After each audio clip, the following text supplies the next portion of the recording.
मेरे तमाम देखने वाली नाजरीन को एक बार फिर शहाना की जानिब से और मिरातुन्निसा की सारी टीम की जानिब से बहुत बहुत मसीह खुदावंद में सलाम पहुँचे।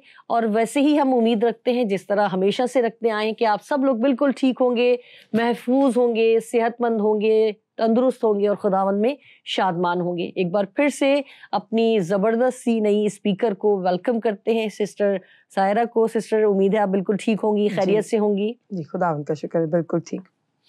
नाज़रीन, गुज़िश्ता प्रोग्राम आप सब ने बहुत पसंद किया। आप सबके रिव्यूज़ के लिए, आपके कमेंट्स के लिए शुक्रिया अदा करते हैं और उसी प्रोग्राम को कंटिन्यू करते हैं कि दुनियावी तालीम और मजहबी तालीम में क्या फ़र्क है। बहुत ही ज़बरदस्त गुफ्तगू सिस्टर ने हमारे साथ मिलकर की और यकीनन मेरे तमाम नाजरीन ने बहुत बरकत पाई होगी। मैंने तो बहुत बरकत पाई और उम्मीद करती हूँ कि आपने भी पाई होगी। उसी प्रोग्राम को कंटिन्यू करेंगे और जिस तरह से हमने उसमें बातचीत की थी कि मजहबी तालीम दुनियावी है या रूहानी है, हमें उसको किस तरह से लेना चाहिए, सीखना चाहिए, हमें अपने बच्चों की परवरिश किस तरह करनी चाहिए। फिर हमने दूसरी बात भी की कि बच्चों की लिबास किस तरह से होना चाहिए, हमें उनको किस तरह से मजहबी तालीम के लिए घर से रवाना करते वक्त उनके कपड़ों का ध्यान रखना है, उनके दुपट्टे का ध्यान रखना है। बहुत ही ज़बरदस्त खूबसूरत गुफ्तगू सिस्टर के साथ मिलकर हमने की है, सीखी है और उम्मीद करते हैं कि अगर आपकी फैमिली में इस तरह से कोई प्रॉब्लम्स हैं तो यकीनन खुदा आपकी रहनुमाई करे और आप अपने बच्चों की तरबियत करने में उनकी मदद कर सकें। आगे सिस्टर मैं चाहूँगी कि इसको कंटिन्यू करते हुए वो सवाल जो बहुत ही ज़बरदस्त है और आज मैं समझती हूँ कि हमने आज इस पर बहुत कुछ सीखना है। कलाम मुकद्दस में से ही हम जानेंगे कि वो कौन सी ऐसी ख़वातीन थीं जो बांझ थीं और वैसी भी ख़वातीन थी जो शायद शुरू में उनके औलाद नहीं थी और काफ़ी सालों उनकी औलाद नहीं रही, मगर जब खुदा से उन्होंने औलाद को मांगा और औलाद को पाया, फिर उन्होंने उनके साथ किस तरह की रवैया रखा, उनकी परवरिश किस तौर पर की, किस तरह से उनकी तरबियत की, ये वाली बातें आज हम कलाम मुकद्दस में से सीखेंगे सिस्टर के साथ मिलकर। जी सिस्टर। वैसे तो कलाम मुकद्दस में हमें बहुत सारे वाक़यात मिलेंगे जिससे हमें पता चलता है, और बहुत सी ख़वातीन थी जिनके औलाद नहीं थी और उन्होंने खुदा से मांगा, खुदा ने उन पर रहम किया, करम की, निगाह की, उनका रहम खोला और उन्हें औलाद जैसी नेमत से नवाजा। तो आए चले हम देखते हैं। सबसे पहले तो हम इब्राम और सारी के बारे में पढ़ेंगे। अगर हम पैदाइश की किताब 16 बाब देखते हैं ना, तो उसमें हमें पता चलता है कि 10 साल हो जाते हैं शादी को। 10 साल के बाद जो है वो सारी जो है वो अपने लौंडी हाजरा इब्राम को देती है और कहती है कि भाई इसे अपनी बीवी बना और इससे हो सकता है तुझे औलाद हो जाए। और ऐसे ही हुआ। 10 साल के बाद फिर वो उसके पास गया और उससे औलाद हुई। और जब उसने देखा कि हाजरा ने देखा कि मैं हामला हो गई हूँ, तो वो सारी को हकीर जाने लगी। और जब हकीर जाने लगी तो ये बात उसको भी अच्छी नहीं लगी इब्राम को। तो उसने सारी ने जब बात की खुदा से दुआ की होगी और खुदा से बात की होगी, तो पैदाइश 17 बाप अगर हम देखें, पैदाइश 17 बाप 16 आयत जी, खुदा ने इसमें सारी को ब्लेस किया और इब्राम का नाम चेंज करके इब्राहम रखा और सारी का नाम चेंज करके सारा रखा। जी, आप प्लीज पढ़ेंगी पैदाइश 17 बाब 16 है। जी 16वीं आयत में है, और मैं उसे बरकत दूंगा और उससे भी तुझे एक बेटा बख्शूंगा। यकीनन मैं उसे बरकत दूंगा कि कौमें उसकी नस्ल से होंगी और आलम के बादशाह उससे पैदा होंगे। आमीन। तो उस टाइम जब खुदा ने उसे ब्लेस किया तो वो इब्राहम जो था, जो कि इब्राम से इब्राहम हो गया था, वो 99 इयर्स का था, 99 साल। और सारा जो थी वो 90 इयर्स की थी। तो जब खुदा ने उसे कहा तो बड़ा मजाक उसने किया कि खुदा ये उम्र में कोई मैं मतलब औलाद कैसे होगी। तो फिर खुदा ने उसे कहा कि नहीं, मैं तुझे औलाद दूंगा। और खुदा ने फिर सारा को ब्लेस किया और उसे बेटा बख्शा, और खुदा जिसका नाम उन्होंने इजहाक रखा। हाजरा से जो बेटा हुआ वो इस्माइल था और जो सारा से हुआ वो इजहाक था। अब वैसे अगर हम देखें तो उस बाइबल मुकद्दस में ऐसा कोई जिक्र नहीं मिलता जिसमें परवरिश का जिक्र हो, लेकिन यकीनन उसकी परवरिश अच्छी ही की होगी उन्होंने, क्योंकि सारी का तो पहला बच्चा था। तो उसने भी उसको खुदा से कितनी मन्नतें मुरादों के बाद खुदा से मांगा और खुदा ने जब उसको दिया, तो हम उसको आप देख सकते हैं इसकी परवरिश का कि जब वो बड़ा हुआ तो वो खुदा की माँ बाप की फर्माबरदारी में था। कैसे कि जब उसने अपनी शादी अपनी पसंद से नहीं की बल्कि इब्राहिम की पसंद से की, यानी इब्राहिम ने अपने नौकर को जब कहा कि तू जाना और वहां से मेरे बेटे के लिए लड़की लेकर आना, तो हम जब देखते हैं पैदाइश की किताब 24 बाब 4 आयत में जी कलाम मुकद्दस में लिखा है, बल्कि तू मेरे वतन में मेरे रिश्तेदारों के पास जाकर मेरे बेटे इसहाक के लिए बीवी लाएगा। जी अब देखें इसमें जब वो उसको मतलब माँ बाप की मर्जी के मुताबिक था ना कि उसने इसमें भी तरबियत पता चल रही है कि माँ बाप की मर्जी से शादी करना चाहता है, और फिर जब इसहाक गया और उसने रिबका से शादी की माँ बाप के कहने के मुताबिक, और फिर जब शादी हो गई और फिर जब उसकी माँ मरी, सारा मरी, तो फिर उसने तसल्ली पाई। ये अल्फाज लिखे गए हैं पैदाइश की किताब 24 बाब 67 आयत देखिएगा।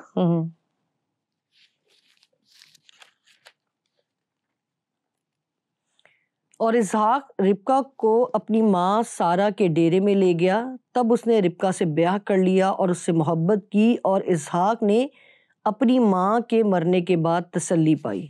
तो देखिए यहाँ से पता चल रहा है ना कि उसकी परवरिश कैसी हुई। बिल्कुल बिल्कुल। इसी तरह अगर हम एक दूसरा वाकया देखें बहुत प्यारा सा, इसहाक और रिबका का। अब आगे माँ बाप का था, माँ को खुदा ने इतने अरसे के बाद औलाद दी। अब हम इसहाक को अगर देखते हैं तो इसारा और इब्राहिम का बेटा जो था वो इसहाक था। पैदाइश 25 बाब में जब हम पढ़ते हैं तो 21 आयत जरा देखिएगा। पैदाइश 25 बाब 21 आयत। और इसहाक ने अपनी बीवी के लिए खुदावन से दुआ की क्योंकि वो बांझ थी, और खुदावन ने उसकी दुआ कबूल की और उसकी बीवी रिबका हामला हुई।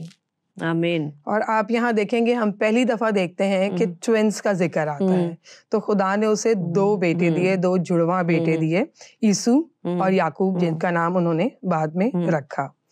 आगे हम देखते हैं तो ईसू को जो है वो प्यार बाप बहुत ज्यादा कर रहा है, और माँ जो है वो याकूब को ज्यादा प्यार कर रही है। तो यहाँ थोड़ी सी चीज मैं देखूंगी कि एज अ पेरेंट्स हमें भी यकीनन एक बच्चे को थोड़ा ज़्यादा प्यार कर लेते हैं और एक बच्चे को थोड़ा कम प्यार करते हैं। तो जब बच्चों को पता फील होता है तो उनके अंदर भी कुछ ना कुछ टेंशन होती होगी, कोई ना कोई बात होती होगी कि माँ जो है वो मुझे ज्यादा प्यार नहीं करती, इसको प्यार तो आपस में बहन भाई जेलस होना शुरू हो जाते हैं, वो उसको तंग करता है, उसकी चीज छुपा लेगा या उसको तंग तो इस तरह मतलब ये चीज देखने को मिली हमें कि माँ का प्यार एक तरफ था और बाप का प्यार एक तरफ था। तो इस तरह अगर हम खुदा ने मतलब उस बांझ औरत को, रिबका को औलाद दी और उसको 2 ट्विंस दिए। अब आगे परवरिश हम देखते हैं तो परवरिश जो अगर हम यीशु की परवरिश देखते हैं तो यीशु ने जवान होकर कनानी लड़कियों से शादी की, और इसका जिक्र हमें पैदाइश 28 बाब 8 आयत में मिलता है। जी यहाँ पे लिखा है, और यीशु ने ये भी देखा कि कनानी लड़कियां उसके बाप इसहाक को बुरी लगती हैं। ठीक है, उसने अपनी मतलब उसके माँ बाप की मर्जी नहीं थी इसमें, ठीक है, उसने कनानी लड़कियों से शादी की। अब इसी तरह जब हम याकूब को देखते हैं तो 28 बाब में जब हम चेक करते हैं तो याकूब ने जो शादी की वो अपने माँ बाप की मर्जी से शादी की। यहाँ भी आपको परवरिश नजर आ रही होगी, पता चल रहा होगा कि माँ बाप की मर्जी से शादी की एक बेटे ने, और एक ने कनानी लड़कियों से पसंद की शादी की जो कि बाप को पसंद नहीं थी। और फिर जब उसके बाप ने कहा कि अपने जा और अपने मामू की बेटियों से ब्याह कर, मतलब बेटी में से किसी एक से ब्याह कर, लेकिन फिर आगे जाके हमें पता चलता है कि वो कैसे शादी करता है, मामू के घर जाता है, और आपको आगे स्टोरी सारी पता है कि पहले एक से होती है, फिर उसके बाद जो है वो लिया से शादी करता है, फिर राखिल से शादी करता है। तो यहाँ भी परवरिश पता चल रही है कि एक की परवरिश कैसे हुई, एक की परवरिश कैसे हुई। माँ बाप, मैं यहाँ ये बात नहीं करूँगी कि माँ बाप जो है वो गलत परवरिश करते हैं, माँ बाप गलत परवरिश नहीं करते हैं। ये आगे बच्चों की भी मर्जी शामिल होती है कि वो किस चीज़ को, किस पाथ पे जा रहे हैं, राइट पे जा रहे हैं, लेफ्ट पे जा रहे हैं, मतलब सही और गलत की तमीज़ तो सबको हुए ना। तो ये एक दूसरा वाकया था जिसमें हमने देखा कि खुदा ने उस बांझ को औलाद जैसी नेमत से नवाजा। यहाँ पर मैं इस बात को ज़रूर ऐड करना चाहूँगी नाज़रीन कि अगर आपने दुआ के ज़रिए से अपनी दुख और तकलीफ़ खुदावंद के आगे रखा है, और खुदा ने अगर वो आपको दिया है तो यकीनन वो आपने खुदा से मांगी है और खुदा से ही पाई है। बेशक के हर जोड़े को औलाद खुदा की तरफ से मिलती है, किसी को शायद शादी के पहले साल ही मिल जाती है और किसी को सालों के बाद, जिस तरह से अभी हमने देखा कि पहले 99 ईयर्स या 90 साल के बाद खुदा ने औलाद दी, और दूसरा वाकया भी जब हम उनकी औलाद का पढ़ते हैं तो उसमें भी शौहर ने अपनी वाइफ के लिए दुआ की है। और ऐसे मैं समझती हूँ बहुत कम हमें देखने को मिलता है कि शौहर ने दुआ की है वाइफ के लिए, वरना अगर हम कलाम मुकद्दस में से ही ज़बरदस्ती खुदा की बंदी हन्ना का जिक्र पढ़ते हैं तो वो हैकल में आके रो रही हैं और खुदा से गरियाजारी कर रही हैं, अपना दुख खुदा को दे रही है। मगर यहाँ पर हमने देखा कि वो एक शौहर अपनी वाइफ के लिए दुआ करा और खुदा ने दुआ सुनी है। तो यकीनन मैं ये समझती हूँ 100% मैं यहाँ पर श्योर हूँ कि उन्होंने तरबियत कलाम मुकद्दस से ही की होगी, और खुदा के फरमान जिस तरह से उनकी ज़िंदगी में थे, क्योंकि जिससे आप प्यार करते हैं, जिस तरह से यहाँ पर हमने देखा कि वो खुदा से औलाद मांग रही हैं, तो अगर ये पूरी डिटेल यहाँ पर लिखी जाती तो इतनी तो मोटी है ही बाइबल, तो पता नहीं कितनी किताबें इकट्ठी हो जाती। तो ये खुदा हमें हिकमत देता है, खुदा हमें अकल देता है कि हमने अगर देख लिया कि उन्होंने खुदा से मांगा है तो यकीनन खुदा के साथ उनका राब्ता मजबूत होगा। शाहना, एक बात मैं कहूँगी, इस बात को आप भी शायद देखें, सोचें कि इसका मतलब वो लेडीज, वो खवातीन जिनके औलाद नहीं है, तो अगर उनके हस्बैंड दुआ करें तो खुदावन उनकी ज़रूर सुने। बिल्कुल।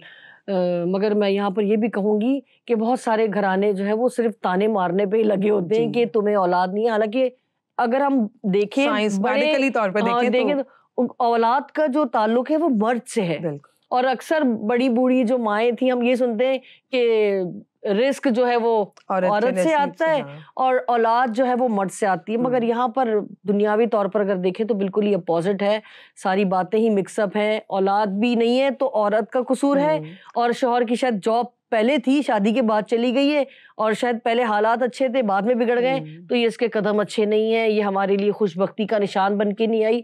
तो प्लीज इन बातों को निकाले। मुझे लगता है हम ट्रैक से हट रहे हैं, वापस अपने ट्रैक पर आते हैं, वापस अपनी गुफ्तगू की तरफ आते हैं। हम बात कर रहे हैं तरबियत की।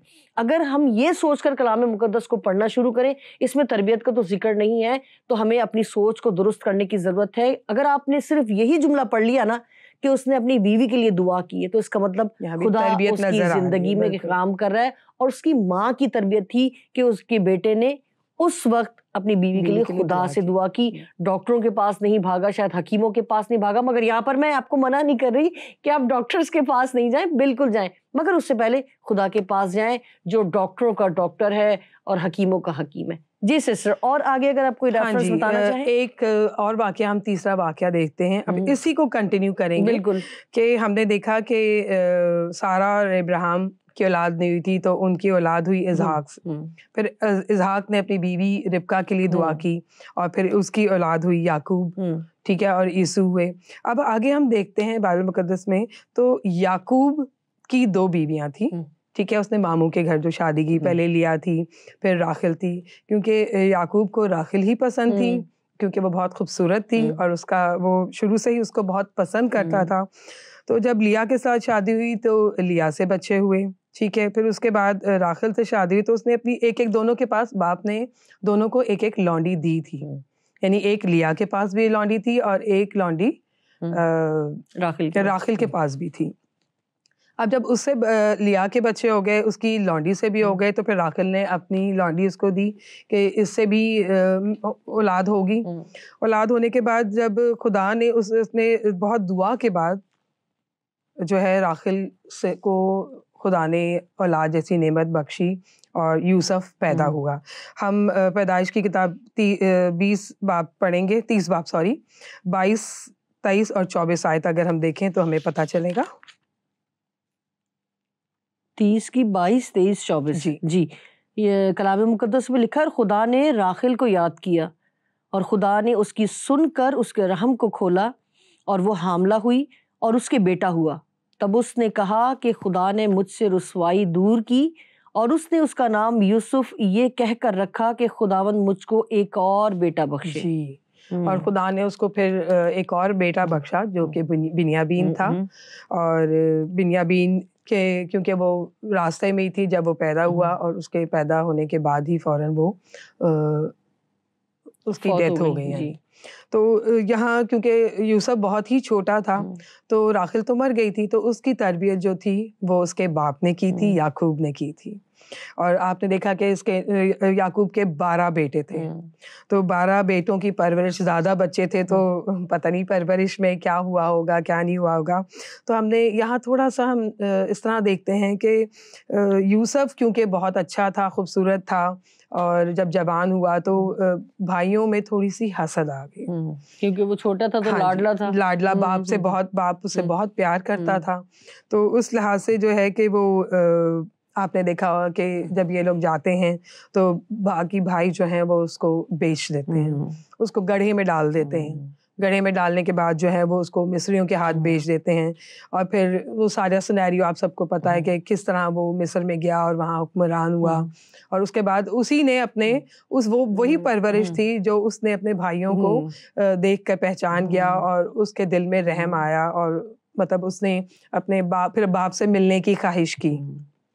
तो वो भी तरबियत ही थी जिसके थ्रू वो पूरे मुल्क का हुक्मरान हो गया और अपने बहन भाइयों को आगे मुसीबत से निकाला, परेशानी से निकाला। तो यहाँ मैं समझती हूँ कि माँ बाप का बहुत बड़ा किरदार होता है बच्चों की तरबियत में। तो पेरेंट्स को चाहिए कि अपने बच्चों की तरबियत में हर वक्त कोशां रहें, उनको सिखाते रहें, बाइबल की आयात सिखाएं, उनको समझाएं। भले मुझे पता है बच्चे इरिटेट हो जाते हैं, मेरे भी बच्चे हैं, जब मैं एक ही बात दोबारा बोलती हूँ तो फिर मामा हमने सुन लिया है, एक दफ़ा सुन लिया है। लेकिन बीइंग अ पेरेंट्स हमारा काम बनता है बार बार खुदावन के आयन को, खुदावन के कलाम को, उसकी आयात को उनके जहन नशीन कराना। कभी ना कभी कोई मसला होता है, कोई बात होती है तो बच्चों के जहन में होता है कि मेरी माँ ने मुझे ये बात बताई थी। तो कहीं जहन के किसी एक कोने में कोई एक बात तो होगी जो हो सकता है पॉजिटिव आगे होके आगे हमारे लिए पॉजिटिव पॉइंट बन जाए। इसी तरह हमने एक चौथा वाकया और देखते हैं बाइबल मुकद्दस में, समसून का। मनूहा देखते हैं जो समसून का बाप था और उसकी बीवी जो कि बांझ थी। फिर वही बात के औलाद नहीं थी और खुदा ने उसको बरकत दी, उसको औलाद दी, उसको फरिश्ता दिखाई दिया और उसने फिर फरिश्ता ने सारी बात उसको बताई कि तेरा बेटा होगा। फिर उसने फ़ौरन बाद जाके अपने शौहर को बताई और जब शौहर दोबारा आया कि भाई अगर वो फरिश्ता तुझे दोबारा नजर आएगा तो तू मुझे बताना। तो वो खेत से भागी गई, अपने शौहर को बताया और वो तो यही समझ रहे थे कोई आदमजाद है, उन्हें नहीं पता था कि वो फरिश्ता है। तो फिर हम देखते हैं कज़ात की किताब 13 बाब 2 आयत, उसमें हमें बड़ा क्लियर हो जाएगा।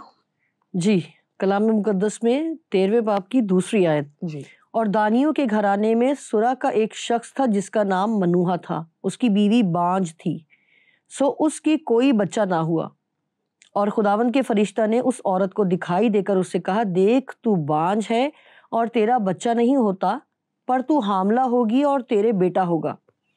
सो खबरदार, मैं नशे की चीज ना पीना और ना कोई नापाक चीज खाना, क्योंकि देख तू हामला होगी और तेरे बेटा होगा, उसके सर पर कभी उस तरह ना फिरे। आपने देखा यहाँ खुदा ने उसको ताकीद की है कि कोई नशा आवर चीज नहीं खाना, मैं या शराब या कोई ऐसी नापाक चीज को हाथ नहीं मत लगाना या खाना नहीं।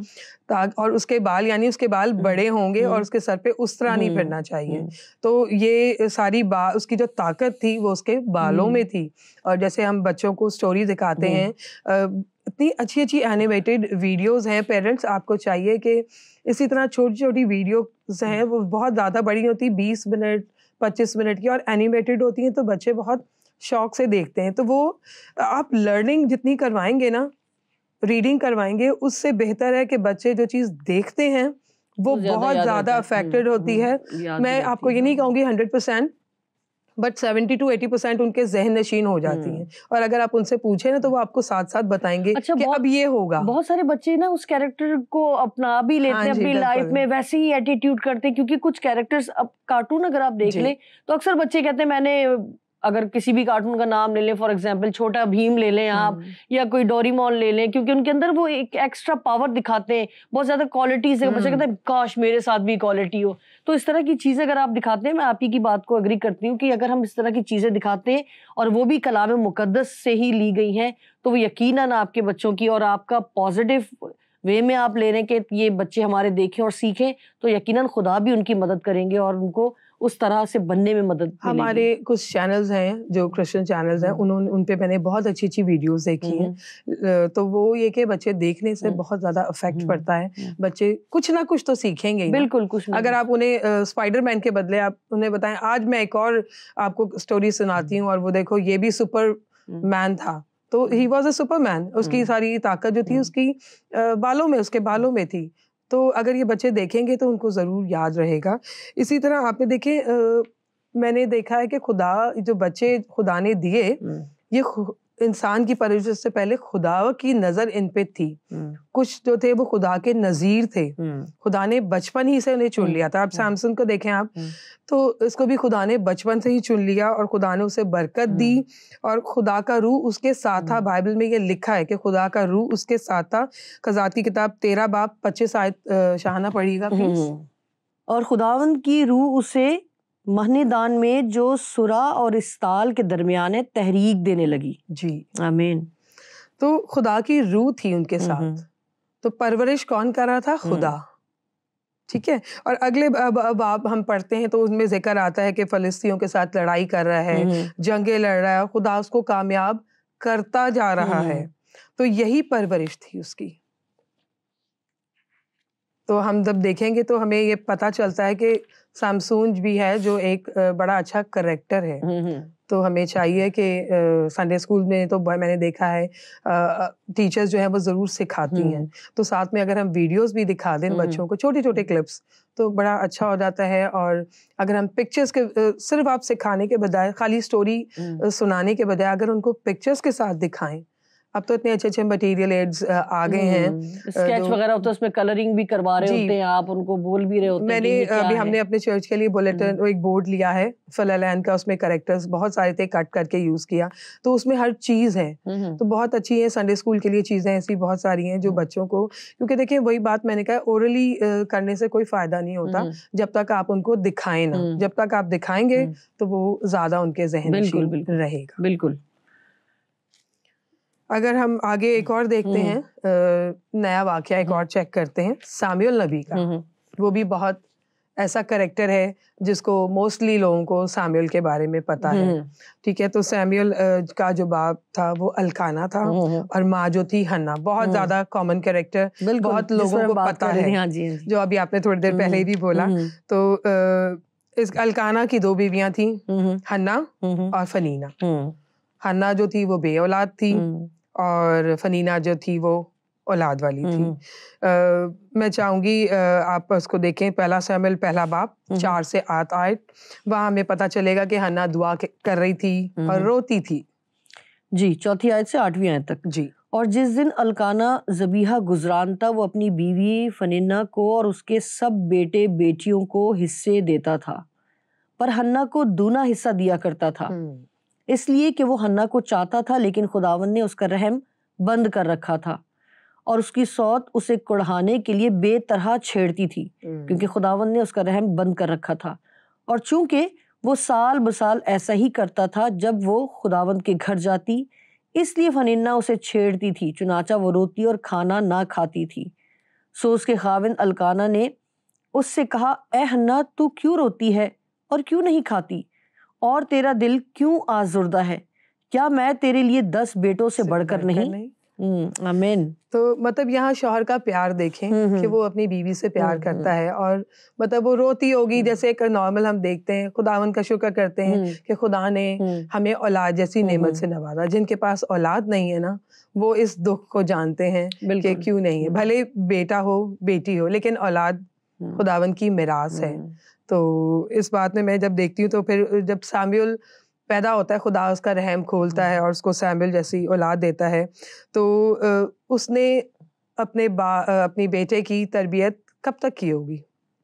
2 साल 3 साल, हाँ, जब तक देखिए कि पहले वो दूध ज़माने में पीने तो की, हाँ, दूध छुड़वाने तक, दूध तो हो सकता है अभी तो जो लेडीज़ हैं वो 2 साल, हम्म, 2.5 साल तक दूध छुड़वा देती हैं। लेकिन पहले चलो उम्रें ज़्यादा हाँ, थी, तो हो सकता है 4 साल या 6 साल, तो बस इतनी उम्र में उसने अपने बेटे की परवरिश की। और वो छोटा-सा बच्चा जो कि मन्नत उसने मांगी थी खुदा से कि मैं तुझे ये बेटा दे दूँगी, तेरे लिए, खुदा के लिए होगा वो। तो वो उसने परवरिश हम यहाँ देखते हैं कि पहला शमूएल 2 बाब में हम पढ़ें तो उसके बाद उसकी दुआ है, पूरे 2 बाब में उसकी दुआ हमें मिलेगी। और परवरिश कहाँ तक थी, उसने जब तक दूध नहीं छुड़ाया। और आप उसकी फर्माबरदारी देखें बच्चे की, कि छोटा-सा बच्चा था और उसकी माँ उसको एली काहिन के पास छोड़ आई। पता नहीं उस बच्चे के दिल में क्या बातें सोचती होंगी। हर छोटा बेबी जो होता है वो तो फौरन अपने माँ को छोड़ता ही नहीं है। हाँ, तो खुदा का रोया होगा कितना, कितना हाँ, बिल्कुल उस पे करम होगा कि वो छोटा-सा बच्चा एली के साथ रहता था, रहने घर लगा। सारी हैकल के काम करता था। और उसको जब हमने देखा कि वो खुदा ने जब उससे कलाम किया तो वो एली के पास भागता हुआ गया। फिर एली समझ गया, 3 दफ़ा के बाद एली को समझ आया कि ये खुदा उसको आवाज़ दे रहा है। तो वो खुदा की बात को सुनता था, समझता था। सिर्फ मैं ये सोचती हूँ कि जब एज़ अ मदर उस माँ के जज़्बात क्या होंगे और उस सालों के बच्चे बाद के मिली जज़्बात क्या औलाद, होंगे। और छोटा ही बच्चा है जब वो छोड़ कर आएगी। हाँ जी। तो बस सिर्फ ये बात कहना चाहूँगी, खुदावंद का शुक्र है कि उसने हमें औलाद दी, क्योंकि बाइबल में लिखा है कि औलाद खुदावंद की तरफ से मिरास है।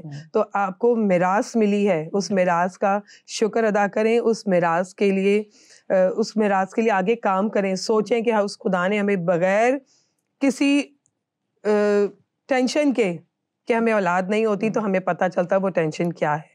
तो हमें शुक्र करना चाहिए और उसके लिए आगे बरकत चाहनी चाहिए और उनके लिए दुआ करनी चाहिए, उनको साथ लेकर बैठना चाहिए। अभी मैं तो चाहती हूँ कि इसको कंटिन्यू रखूँ, क्योंकि मैं अभी 2 से 3 कैरेक्टर्स और बताना चाहती हूँ स्टोरी को, मतलब इस क्वेश्चन को कंटिन्यू करने के लिए। लेकिन हम नेक्स्ट में ज़रूर इसको कंटिन्यू करेंगे। Okay, thank you sister. यहाँ पर नाज़रीन, मैं भी आखिर में आपके साथ छोटी सी गुफ्तगू करते हुए इजाज़त चाहूँगी कि जिस तरह से हमने गुज़िश्ता प्रोग्राम में तरबियत के हवाले से बात की, और इस प्रोग्राम में भी हमने उन ख़वातीन का ज़िक्र पढ़ा जिन्हें बहुत सालों तक औलाद नहीं मिली, और दुनियावी ताने, दुनियावी मुश्किलात, दुनियावी बहुत सारे एटीट्यूड का उन्होंने सामना किया, मगर जब खुदा ने उन्हें औलाद दी तो उन्हें खुदा ने बेहतरीन औलाद दी, और चुने हुए ज़बरदस्त सूरमा खुदा ने उन्हें अता किए। और यकीनन उन सूरमा को बनाने के लिए, क्योंकि जब तक औलाद माँ के पेट के अंदर है, हम अगर इस्राएली माँओं के बारे में बात करें, मैं ज़रूर छोटी सी बात करूँगी कि वो उनकी तरबियत उस वक्त से ही शुरू कर देती हैं जब उन्हें पता चलता है कि वो प्रेग्नेंट हैं, और उसी टाइम से अपनी भी तरबियत करती हैं वो, और उस बच्चे के लिए भी परवरिश करने के लिए अपने आप को पेश कर देती हैं खुदावंद के आगे, और उसी तरह तरबियत करती हैं जिस तरह इस्राएली माएँ करती हैं। अगर आपने शायद इन बातों को नहीं सुना या नहीं पढ़ा, तो आप ज़रूर इस्राएली माँओं को सर्च करें और उनकी डिटेल पढ़ें। खुदावंद करे कि हम भी वैसी माएँ बने जिस तरह खुदावंद का कलाम हमें बताता है और चाहता है कि हम वैसी माएँ तो बने, साथ में औलाद में जब दुनिया में आ जाती है उस वक्त हमें उनकी परवरिश भी उसी तौर पर करनी है। इस कलाम मुकद्दस को उनके अंदर आपने ट्रांसफ़र करना है, और इसके लिए आपको पहले अपनी तरबियत करनी होगी, फिर आप बेहतरीन कौम के वारिस बन सकते हैं। इसी के साथ खुदा करे कि हमारी माएँ, हमारी बेटियाँ वैसी माएँ बन सकें जिस तरह खुदा का कलाम चाहता है, ताकि हमारी औलाद, हमारे ख़ानदान, हमारा मुआशरा तरबियत पाए, बरकत पाए और खुदावंद में मजबूत हो। इजाज़त दीजिए, फिर मिलेंगे नए प्रोग्राम में। जब तक जहाँ रहें खुश रहें, सेहतमंद रहें, और हमें अपनी दुआओं में याद रखें। खुदा हाफ़िज़।